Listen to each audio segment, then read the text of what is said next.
Bonjour et bienvenue dans cette nouvelle vidéo. Je suis très contente de te retrouver et de partager avec toi une nouvelle portion de la parole de Dieu. Aujourd'hui, nous allons lire le livre de Marc chapitre 12, les versets 18 à 27. Nous allons écouter une question, ensuite la réponse de Jésus et nous allons voir ensemble ce que Jésus nous dit au travers de ce passage. Alors, je lis très rapidement cette portion. Marc chapitre 12, versets 18 à 27. Les Sadducéens, qui disent qu'il n'y a point de résurrection, vinrent auprès de Jésus et lui firent cette question. Maître, voici ce que Moïse a prescrit. Si le frère de quelqu'un meurt et laisse une femme sans avoir d'enfant, son frère épousera sa veuve et suscitera une postérité à son frère. Or, il y avait 7 frères. Le premier se maria et mourut sans laisser de postérité. Le second prit la veuve pour femme et mourut sans laisser de postérité. Il en fut de même du troisième. Et aucun des 7 ne laissa de postérité. Après eux tous, la femme mourut aussi. À la résurrection, duquel d'entre eux sera-t-elle la femme? Car les 7 l'ont eue pour femme. Jésus leur répondit, « N'êtes-vous pas dans l'erreur parce que vous ne comprenez ni les Écritures, ni la puissance de Dieu? Car à la résurrection des morts, les hommes ne prendront point de femme, ni les femmes de mari, mais ils seront comme les anges dans les cieux. Pour ce qui est de la résurrection des morts, n'avez-vous pas lu dans le livre de Moïse ce que Dieu lui dit à propos du buisson? Je suis le Dieu d'Abraham, le Dieu d'Isaac et le Dieu de Jacob. Dieu n'est point le Dieu des morts, mais des vivants. Vous êtes grandement dans l'erreur. » Alors, ce message est juste extraordinaire. Et ce que Jésus essaie de nous faire comprendre est tellement fort et puissant. La question des frères, c'est de savoir de qui la femme sera l'épouse à la résurrection des morts. Et la réponse de Jésus, c'est que vous êtes dans l'erreur. Vous ne comprenez ni les Écritures, ni la puissance de Dieu. Parce qu'à la résurrection des morts, les hommes ne prendront pas de femmes, les femmes ne prendront pas de mari. Et nous serons tous comme des anges dans le ciel. Il dit, Dieu n'est pas le Dieu des morts, mais Dieu des vivants. Il est le Dieu d'Abraham, le Dieu d'Isaac et le Dieu de Jacob. Alors, qu'est-ce que Jésus veut nous faire comprendre avec cette réponse? Bien-aimé, quand tu reçois le Seigneur Jésus, la Bible dit qu'il te donne le pouvoir de devenir enfant de Dieu. Dans un premier temps, nous sommes enfants de Dieu. Et en tant qu'enfants de Dieu, nous recevons l'amour de Dieu. La Bible dit que Dieu a tant aimé le monde qu'il a donné son Fils afin que quiconque croit en lui ne périsse point, mais qu'il ait la vie éternelle. Tout commence par là.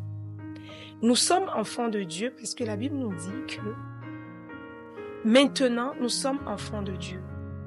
Pourquoi? Parce que la Bible est claire et dit à tous ceux qui l'ont reçu, il a donné le pouvoir de devenir enfants de Dieu, lesquels sont nés non de la volonté de la chair et du sang, mais de la volonté de l'Esprit. Ça veut dire que dès lors que nous acceptons Christ dans nos vies, nous devenons enfants de Dieu. Et en tant qu'enfants de Dieu, nous recevons l'amour de Dieu. Nous dépendons de Dieu. Nous attendons à Dieu. Il nous donne tout parce que nous sommes des enfants. Il nous nourrit.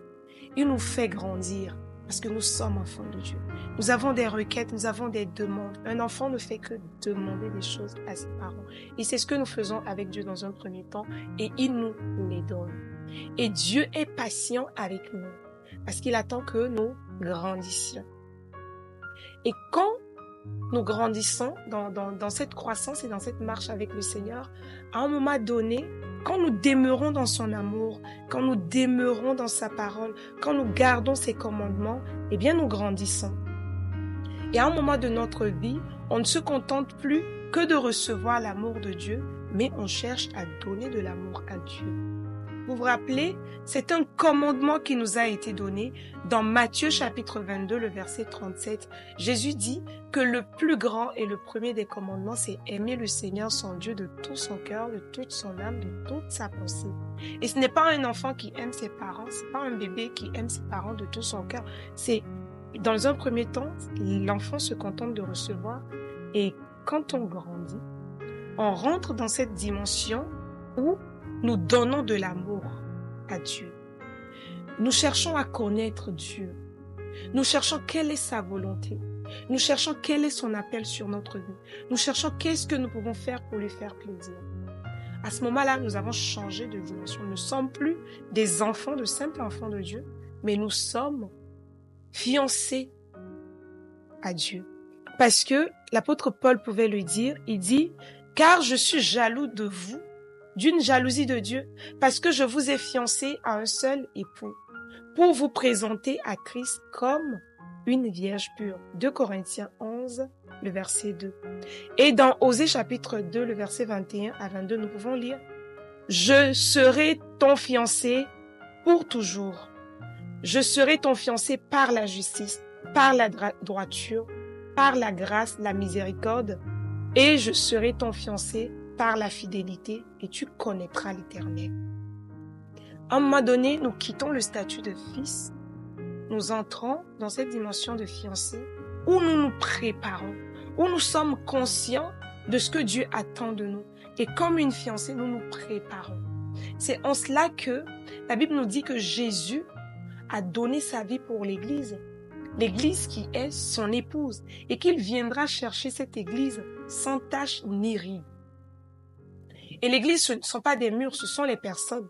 Donc c'est nous qui sommes en train de croître et de grandir dans le Seigneur. Dans cette marche avec le Christ, Jésus reviendra, mais plus en tant qu'enfant de Dieu, mais en tant qu'époux qui viendra chercher l'épouse qu'est l'Église. Donc quand nous sommes dans les fiançailles, nous nous préparons à la rencontre de l'époux. Nous avons pu le lire tout à l'heure, il dit « Je serai ton fiancé par la miséricorde, je serai ton fiancé par la fidélité, je serai ton fiancé par la droiture, par la justice. » C'est-à-dire que nous marchons dans le Seigneur, nous grandissons dans le Seigneur, nous gardons ses commandements et nous sommes fiancés à lui par toutes ces vertus qu'il a citées, qui ne sont autres que le fruit de l'Esprit. Et donc, dans le troisième temps, c'est que nous avançons et nous atteindrons la dimension de l'épouse, la fiancée qui se prépare à l'avènement de l'époux. Et quand nous serons donc l'épouse de Christ, vous comprenez avec moi qu'à la résurrection, il n'y a plus de mari qui prend pour femme ou femme qui prend pour mari, mais nous sommes comme des anges. Et nous serons enlevés comme cette église, nous serons cette église forte, sans tache ni ride, épouse de Christ, que le Christ viendra enlever. Et pour atteindre cette dimension de l'épouse, il faut marcher dans l'amour de Dieu. Il faut se laisser vraiment conduire par le Seigneur, chercher le cœur de Dieu. Voilà. On n'est plus au stade où c'est Dieu qui nous donne tout, mais c'est nous qui cherchons ce que nous pouvons faire pour plaire au Seigneur. Ce que nous pouvons faire par rapport à son appel sur notre vie. C'est-à-dire que dans cette dimension, nous abandonnons nos passions et nous nous concentrons à faire sa volonté. J'espère que cette vidéo t'a fait du bien. Pour ma part, j'ai essayé de transmettre vraiment comme je l'ai reçu et je t'invite à prendre ce livre, Insatisfait, entre dans la dimension de l'épouse du pasteur Mohamed, qui parle en long et en large du sujet, qui l'explique mais vraiment très bien. Et je t'invite à prendre ce livre si tu veux approfondir cette vérité dans ta vie, dans ta marche avec le Seigneur. Si tu veux aller à un prochain niveau avec le Seigneur, je t'invite à prendre ce livre qui est tellement bénissant, qui est rempli des vérités spirituelles. Alors que Dieu te bénisse. J'espère que tu as compris que effectivement, cette femme à la résurrection des morts ne sera pas épouse de quelqu'un, mais sera plutôt épouse du Christ. Que Dieu te bénisse et à la prochaine pour une nouvelle vidéo.